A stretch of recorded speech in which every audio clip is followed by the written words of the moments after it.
Bonjour, je me présente, je suis Madame Nafissa Edmedni, maman d'un enfant autiste et présidente de l'association Al-Yusra pour le soutien et l'insertion des autistes à Salé. Je voudrais parler un petit peu de la situation des personnes porteurs d'handicap en général et de l'autisme en général, en particulier. La situation comme on le sait, comme tout le monde le sait, des personnes porteurs d'handicap au Maroc est alarmante. D'autant plus alarmante qu'il n'y a pas de représentativité auprès du Parlement. Certes, il y a des conventions, on voit toujours des conventions qui sont signées, mais la plupart du temps, elles ne voient pas le jour, ou bien elles ne voient pas le jour, ou bien elles le voient assez tardivement. Prenons un exemple, l'autisme. Quand on parle de l'autisme maintenant, c'est devenu une épidémie. Dans le monde, c'est devenu une épidémie. Il y a un enfant sur 150 atteint d'autisme. Aux États-Unis, par exemple, il y a des recherches qui sont en train de se faire. Pourquoi? Parce que les parlementaires ont accepté d'adopter un budget d'1 milliard de dollars sur les recherches d'autisme. Au Maroc, on vit toujours ce problème du diagnostic, du dépistage de l'autisme, parce qu'il y a un manque de compétences justement pour dépister l'autisme. Moi, ce que je voudrais demander d'abord au ministère de la Santé de lancer une politique de communication auprès du grand public, des médecins généralistes, des pédiatres. Pourquoi? Surtout sur les premiers symptômes de l'autisme, pour que le diagnostic soit posé plus tôt. Pourquoi? Parce que plus le diagnostic est posé tôt, plus la prise en charge peut permettre de grands progrès. Je demande aussi au ministère de tutelle, au secrétariat d'État chargé de la famille et des personnes handicapées, d'appuyer la scolarisation des enfants porteurs d'handicap. Parce que c'est pas normal que ce soit toujours, enfin la plupart du temps, les associations qui prennent en charge l'éducation des enfants handicapés. Je veux dire la formation, prendre en charge les éducateurs et tout ça. Donc s'il y avait un budget particulier pour l'intégration scolaire de ces enfants, cela nous encouragerait beaucoup. Parce que, surtout pour les formations concernant l'éducation des enfants autistes, c'est fou ce que ça coûte cher. Les approches éducatives en tant que, par exemple, l'ABA, qui est le Applied Behavior Analysis, l'analyse du comportement appliqué, et le PECS, le Picture Exchange Communication System, c'est des méthodes qui sont ce qu'on appelle nous des méthodes miraculeuses, parce que ça donne de très très très bons résultats auprès de nos enfants.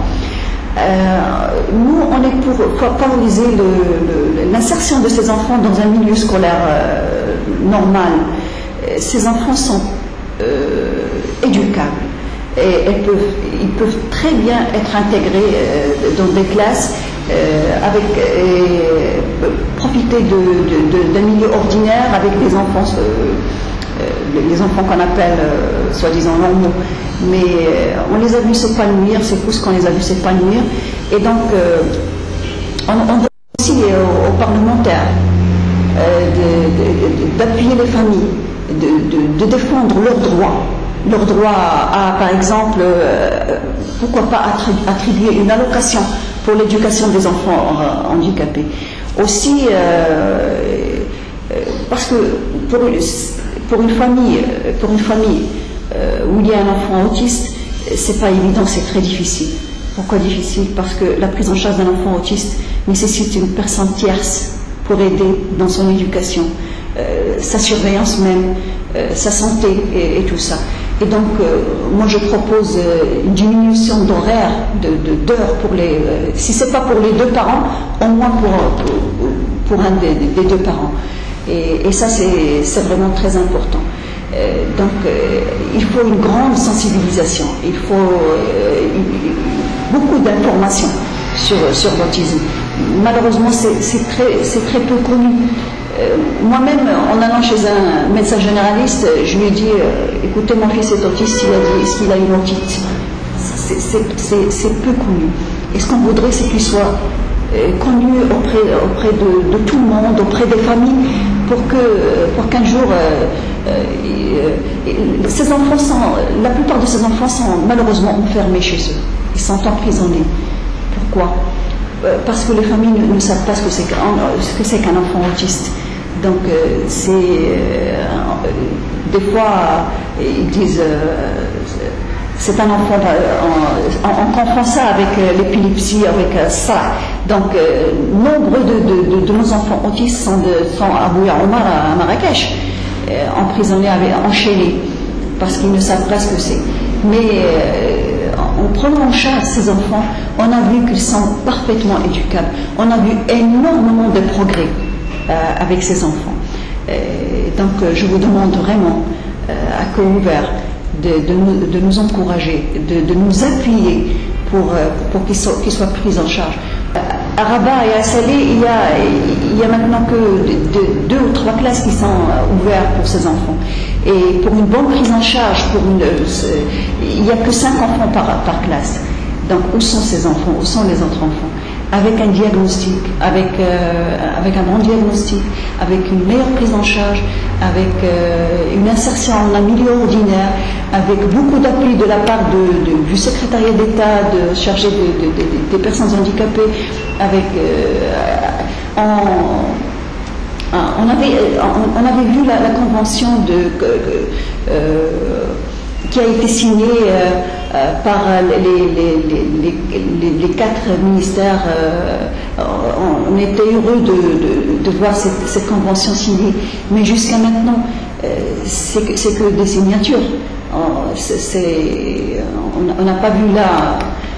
Donc on aimerait bien ce qui a été écrit, les choses dont il y a beaucoup de travail qui a été fait. Il y a beaucoup de travail qui a été fait. On a été heureux de voir la convention signée. Donc, s'il vous plaît, il faut vraiment que ce soit sur pratique, que ce soit pratiqué. Ce qui a été fait, ce qui a été travaillé, c'est énorme. Et ça nous a rendus heureux. Mais ça n'a pas été, malheureusement, ça n'a pas été pratiqué. Et voilà. فوطي وعليا بدير خير فيكم وفيا راني جيتكم بالنية وجيت نعاون نكبر يا